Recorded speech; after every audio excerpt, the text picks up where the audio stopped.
Good evening, ladies and gentlemen, and welcome back to another video. Tonight, ladies and gentlemen, I want to break down a few easy ways, a few easy steps to going about writing your very first poetry piece.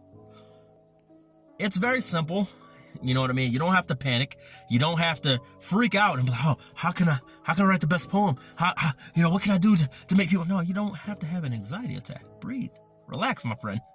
It's simple. It's simple math. I'm going to break down the science to poetry. So without further ado, ladies and gentlemen, let's get into the episode. Number 1, go to your local library, do some research, go online, find a few ebooks. My personal favorite, 30 Poems That'll Change Your Life.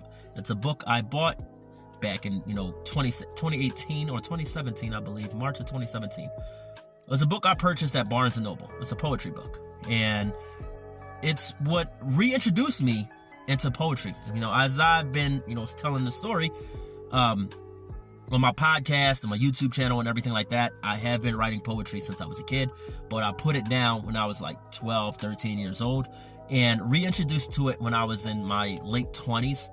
And I began, performing a lot of my poetry pieces on my podcast. So that's what reintroduced me and gave me a rhythm, and it gave me a flow. Also, you might want to talk to other poets. You know what I mean? If you have any poetry lovers in your family, ask them about their history of poetry. Ask them about the genre of poetry itself, how to go about writing your very first poem. You can always, learn from each other. As poets, you can learn from each other. You can reflect off each other or bounce off each other and create a poetry slam, a little mini poetry slam if you want to. And a poetry slam, for all those who don't know, is a back and forth, between poets. It's not that, it could be competition, or it could be competitive, I should say, or it could just be friendly, a friendly little competition. You know what I mean? It doesn't have to be competitive where I'm the better poet than you. And that way you can learn to gain a cadence, to find your rhythm, to find your flow. Poetry is all about rhythm and flow.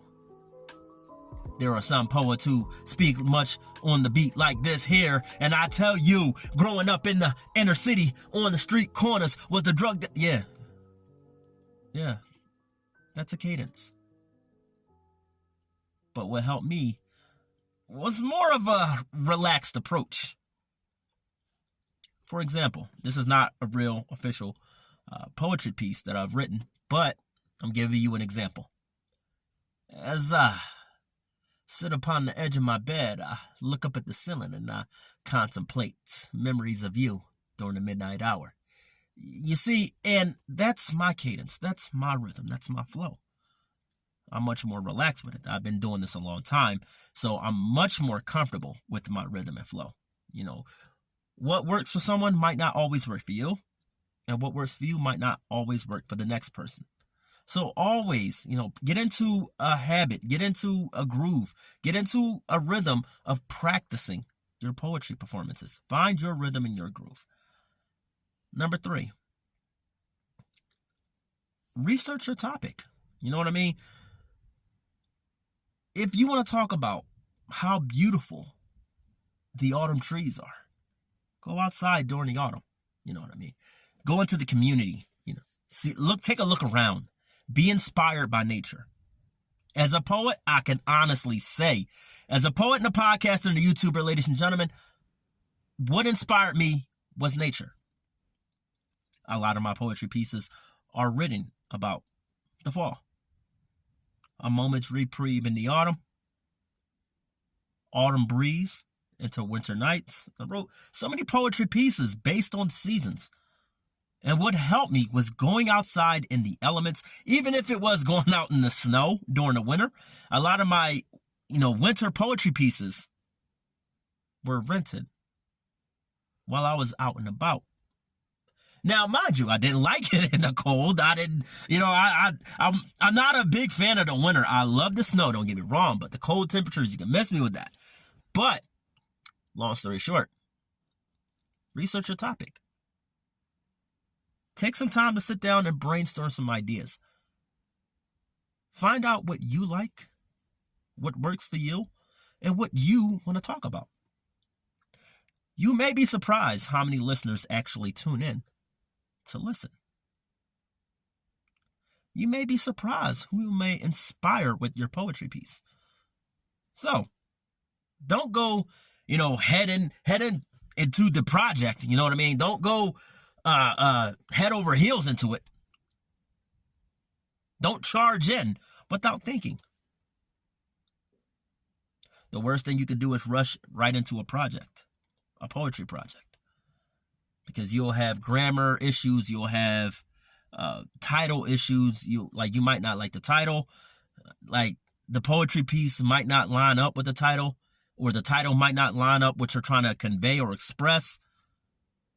And that leads us into number 4. Express yourself.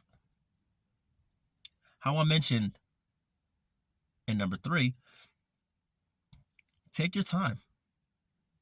If you're expressing yourself, you have to take your time.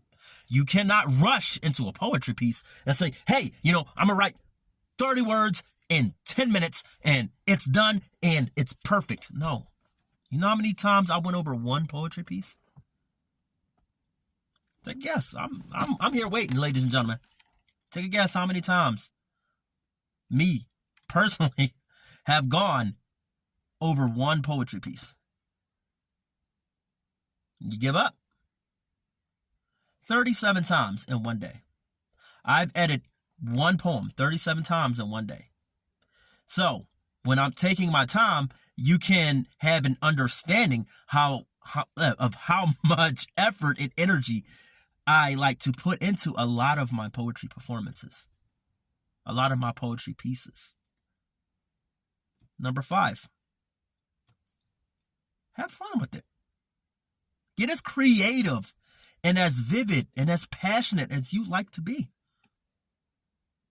We have some very beautiful poetry pieces out there, from everything about love, life, death, the inner city, the suburbs, nature, meta universes. We have poetry pieces based about fiction, nonfiction, autobiography, you name it. There's millions of poetry pieces out there. But above all else, a lot of the poets that write those poetry pieces are having fun with it. The moment you stop having fun with it, ladies and gentlemen, the moment you stop having fun with it, you'll see that you'll face something called writer's block. And everybody says, oh, I can't think of what to write. How can I go about this and how can I go about that? And for all those who don't know, as a poet, what's dangerous is writer's block. The most dangerous thing you can run into as a writer, an author, or a poet is writer's block. A mental space that'll block your creative thoughts, that'll block your creative juices, to keep you from flowing on a paper or on a notepad app the way you would normally do, how you would normally flow. Number 6, and the very last one, take some time to find some peace. I've said this in number 2 and 3. Go out into nature. You know what I mean? Find some peace. Find some peace around you. Just enjoy the fresh air. Or just go for a drive at night. Even if it's to your local Walmart, after you get done grocery shopping at Walmart or Kroger or, Save-A-Lot or whatever supermarket that's close to you, sit in your car, take some time to relax and write. And it doesn't have to be about anything in particular. It could just be about something that happened that day. Be inspired. Be inspired.